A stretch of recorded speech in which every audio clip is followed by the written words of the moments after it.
Hello and welcome back to the Rekt Capital channel, and welcome to today's video update about Bitcoin. Bitcoin has most recently rallied towards 9,800, and the question is a new trend on the horizon? Is there a new trend, a new uptrend yet to begin going forward? I hope you're having a fantastic day today. There's a lot to cover, so let's dive right into the episode after a quick message from our sponsor for today's episode. Today's sponsor is Nimiq, and Nimiq is a cryptocurrency that allows you to connect to the blockchain with nothing more than just a browser. And that means that anyone with an up-to-date browser can access the Nimiq payment network so as to pay and accept payments. And it takes 30 seconds to create a wallet and requires no installation of any software.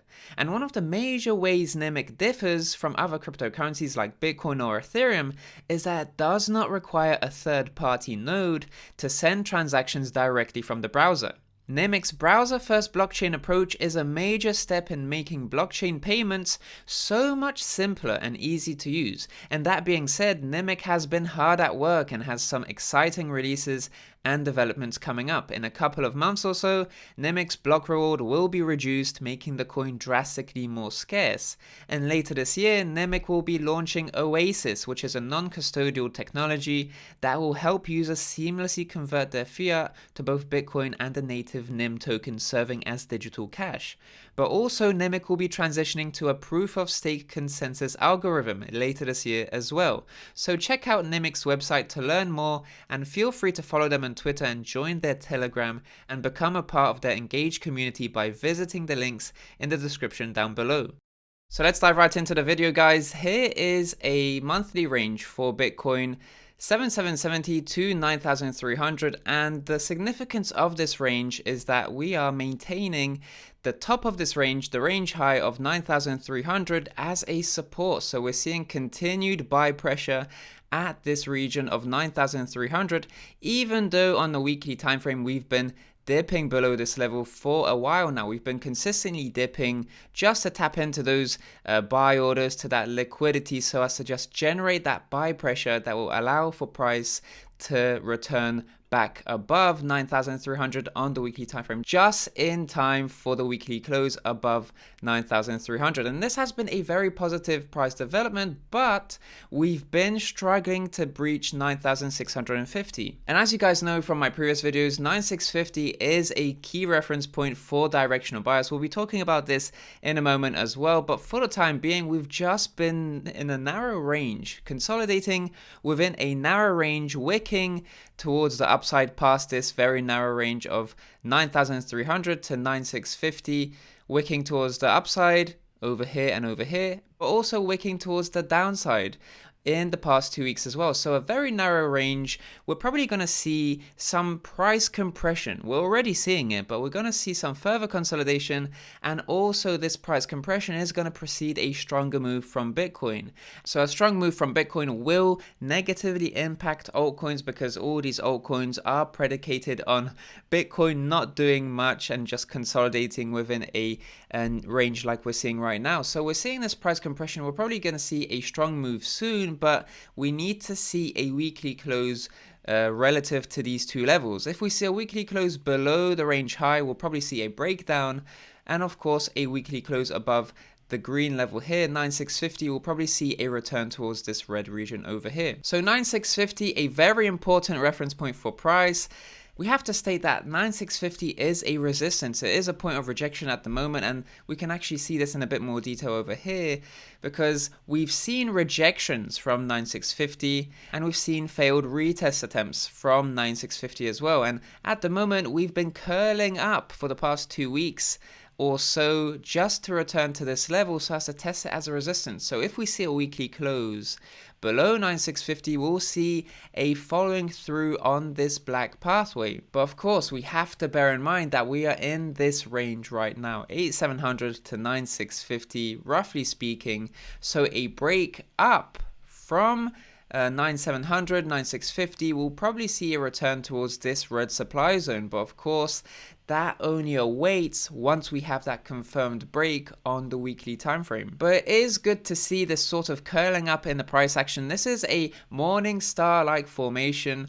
a red candle followed by a doji-like candle, which often precedes a reversal towards the upside. This just signifies there's a lot of uncertainty in the market in this particular weekly candle, and this sort of uncertainty, this spinning top candle, tends to precede a flick up in the price action. So this could even be technically a morning star candlestick formation, which is a reversal candlestick formation which precedes further upside. So if we in fact breach this region, that would very much tie in with this morning star formation. So we'd see a curl up past 9700 and back towards this supply zone right over here, and that sort of strong movement from Bitcoin would negatively impact altcoins. And seeing as altcoins are already at the end of their hype cycle, it's almost July, it's very important to just understand that exposure to altcoins at this time, well, the risk is mounting there, and altcoins as a result are going to be a little bit more vulnerable because we might be having a strong Bitcoin move coming soon. But to be objective, we have to also bear in mind that there could be a rejection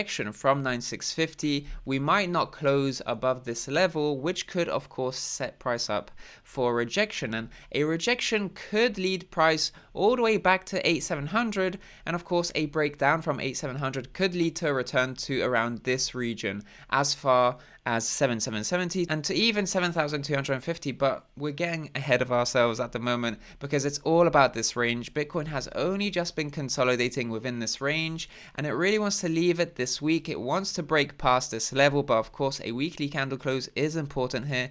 But also we have to bear in mind, once we get that weekly candle close, will the next candle be able to test that level of 9,650 into a new support? Because if it can't, we'll see a breakdown back into the range, much like we've seen before, right? We've seen a failed retest attempt recently, and of course these failed retest attempts, for example over here or even over here and here, these failed retest attempts do precede trend reversals towards the downside. So it's not just a rejection from 9650, but also failing to turn it into a new support. But just to end the episode, let's have a look at the quarterly returns for Bitcoin over the past few years.